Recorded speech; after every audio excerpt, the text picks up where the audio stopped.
Pencurian yang dilakukan oleh seorang kakek di sebuah minimarket di Polewali Mandar, Sulawesi Barat terekam kamera CCTV. Dalam aksinya, pelaku berpura-pura melihat barang di etalase, lalu mengambil sejumlah barang dan kemudian disembunyikan di dalam baju dan tasnya. Dalam rekaman CCTV yang berdurasi 3 menit ini, terlihat seorang kakek mengambil sejumlah barang, lalu dimasukkan dalam tasnya dan pergi meninggalkan minimarket tersebut. Pihak minimarket kemudian melaporkan kejadian tersebut ke pihak berwajib.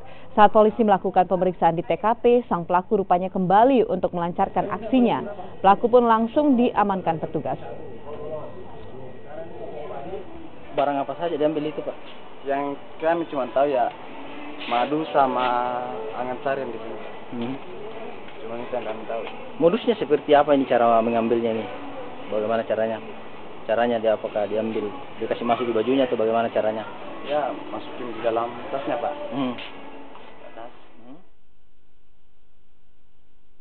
Saudara